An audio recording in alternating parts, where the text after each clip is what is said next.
The Francine Rivers Book Club has been going for 4 months, so we've read 4 books, and I want to review them and discuss them with you in this video. Hello everyone, welcome back. My name is Oshina.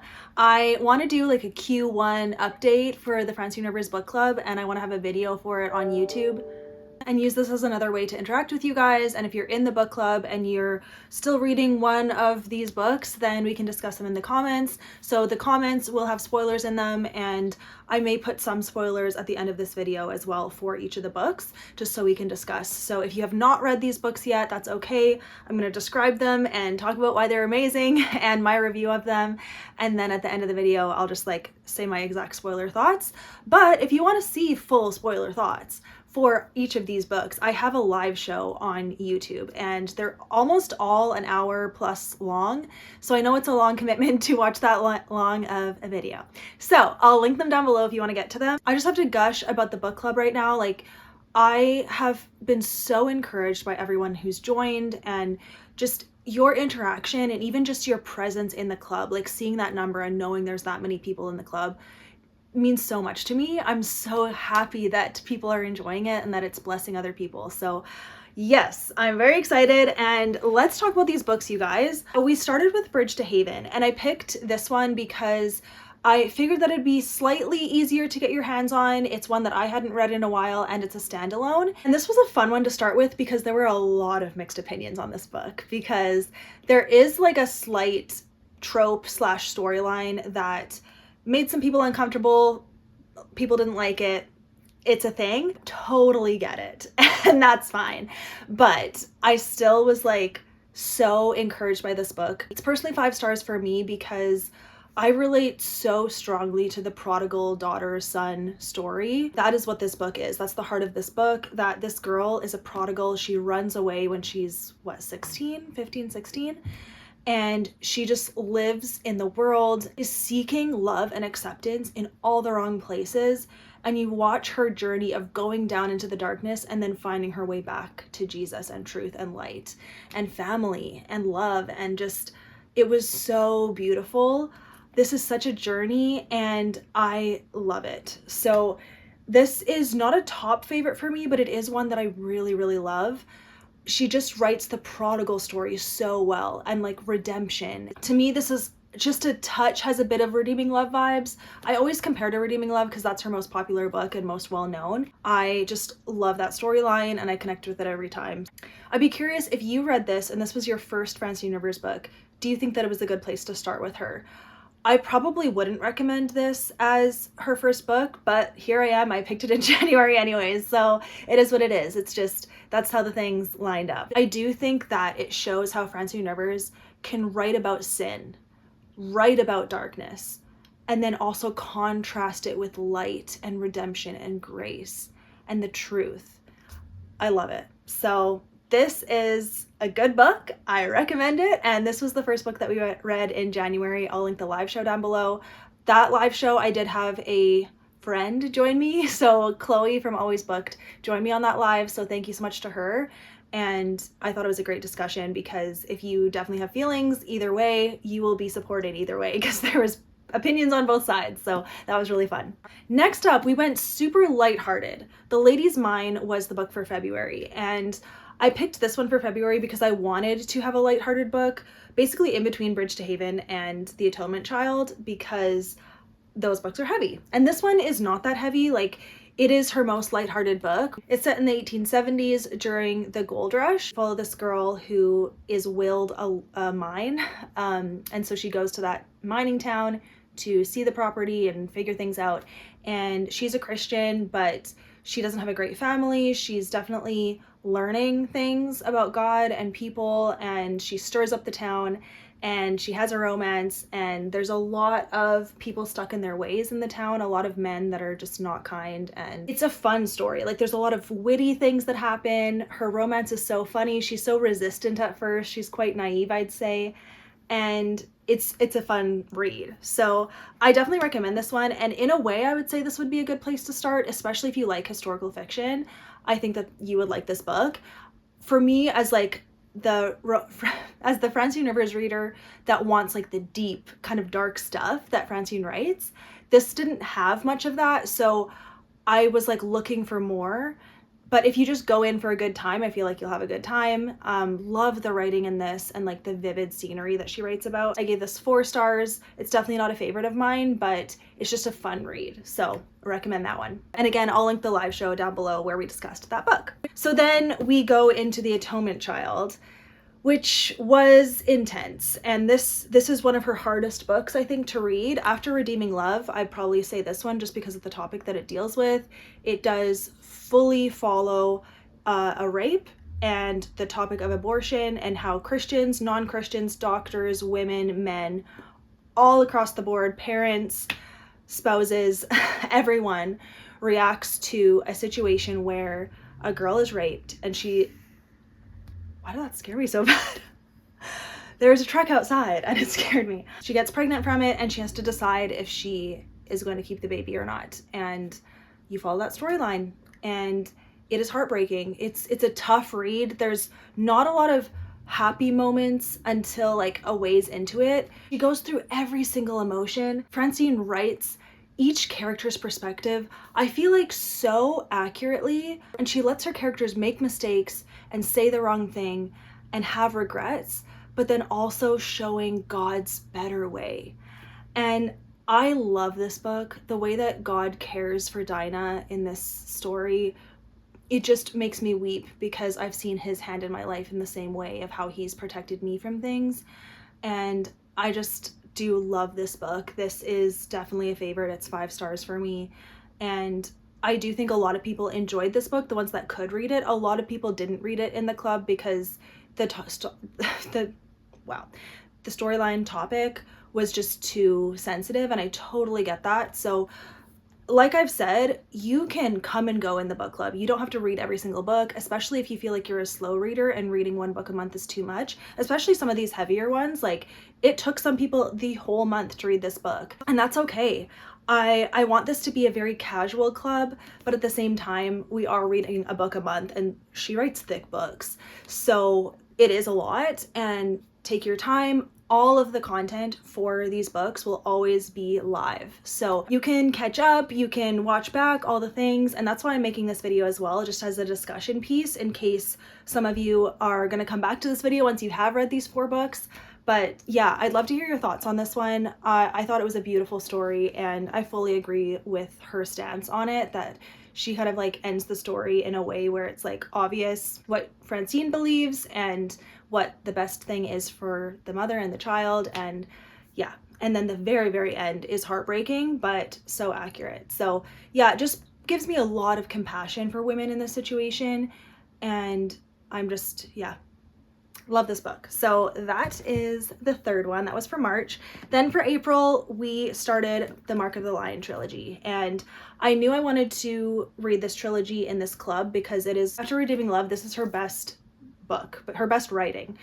And it's very well loved. I know a lot of people have already read this. I know a lot of people have joined the club just to read this trilogy with us. So I'm so glad you're doing that. And I do have a reading vlog where I was reading this book in it and I gave some thoughts, I read some quotes, so I'll link that below. Same with the live show. Oh, I will say the live show for the Atonement Child was so special to me. I had such a great discussion with the ladies there. They were so kind, so honest, so vulnerable. So thank you if you were on that live. This book is special. Okay, back to A Voice in the Wind. I love this book, and you can see my reactions in the videos. I really love Hadassah's character.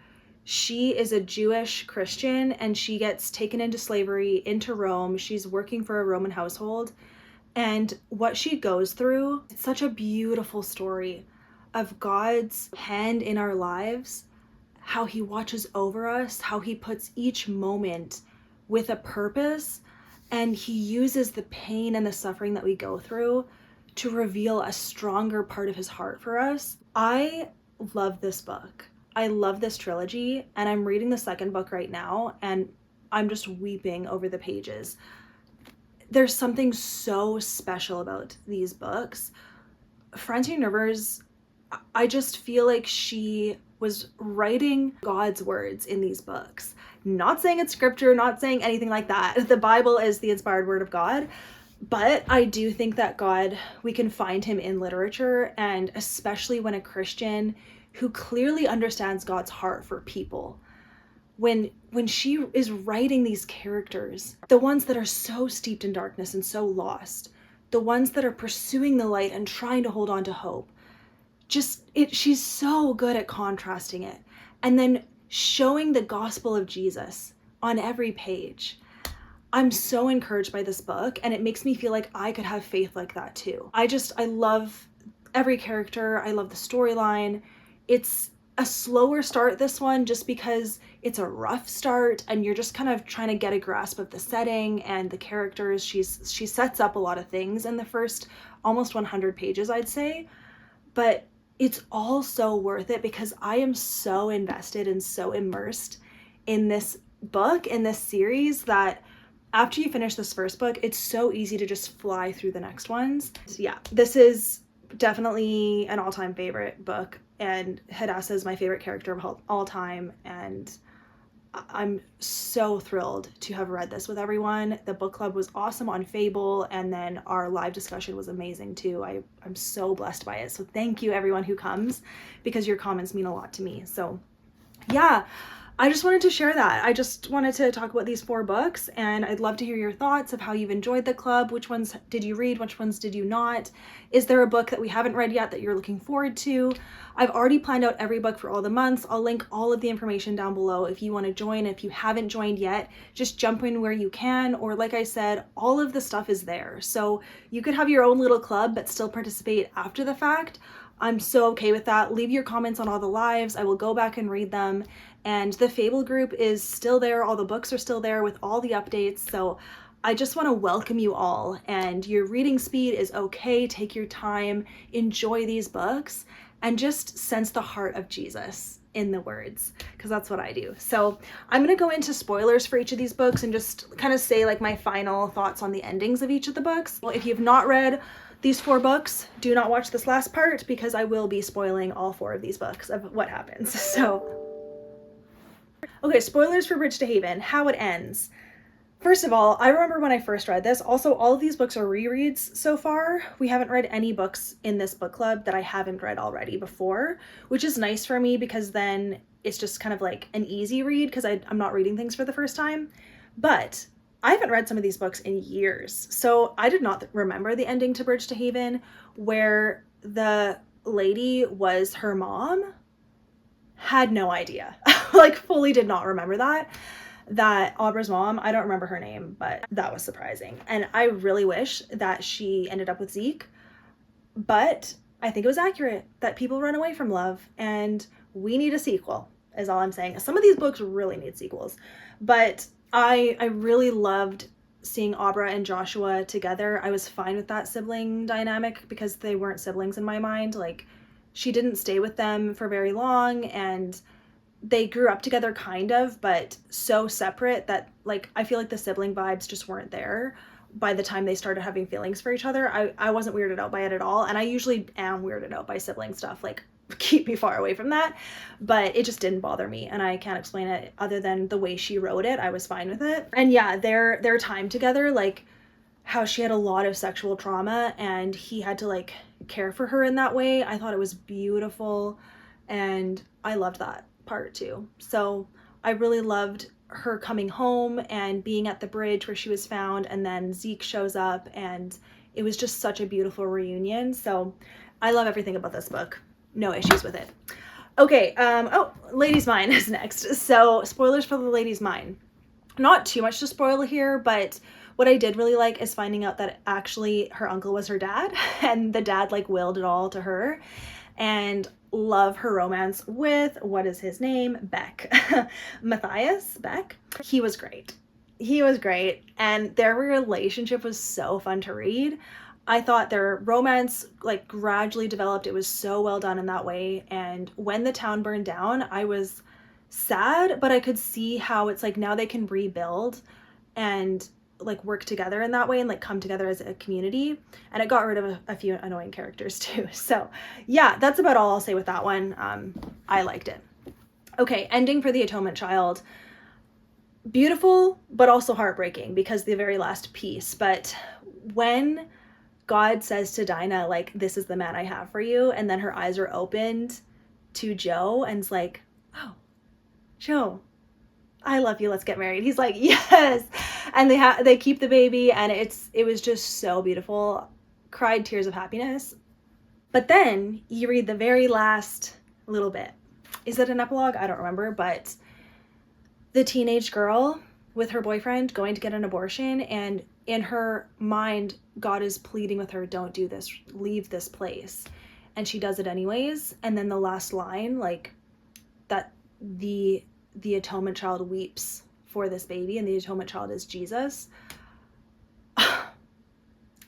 Heartbreaking. But the result in my heart was absolute compassion, and that there is no way that hate or yelling on the streets or anything like that will ever make women want to change their minds. That it's love and protection and mercy that these women need. And the men too. Like, the boyfriends are scared too. The men are scared too. They feel the pressure to provide, and it's no excuse, but it at least gives me perspective and some compassion. I'm losing my voice, you guys. Okay, you do not, if you have not read this book, do not watch this part. If you're watching and you haven't read this book, I'm gonna wait 2 seconds. You better not watch this. And I know that might make you want to watch it anyways. If you get spoiled for the ending of this book, don't do it to yourself, okay? Please click off, please. Okay, so if you're here, you've read this book and you know how this ends. I feel like we are hyping up the ending quite a bit, but it deserves that much hype because it's that devastating, right? So when Hadassah goes to the arena and she's mauled by lions, and Marcus runs away and deserts Julia and says, we're not related anymore, I disown you. And he watches the lions dragging Hadassah by the leg. You guys, I could not believe it. I was devastated. It felt like she actually was a real person that died, and I was reading like history. And I had to immediately read the second book. And luckily the second book picks up exactly where this one leaves off, so no worries there. Crazy.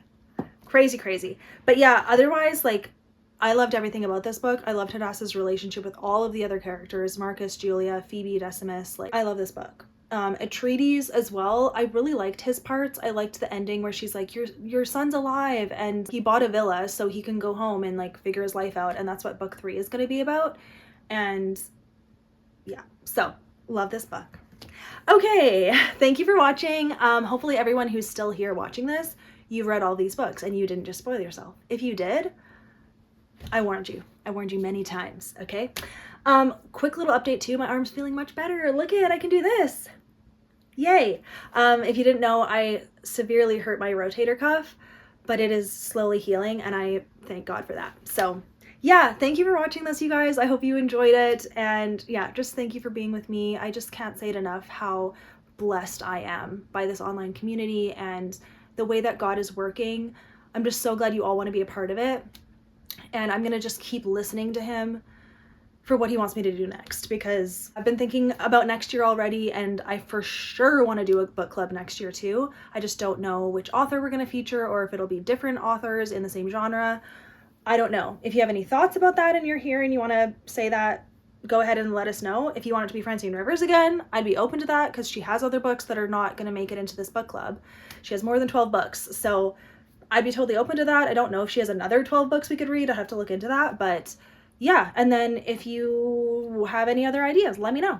But yeah, that's it for me. So again, thank you for being here. I love you all, and blessings on you.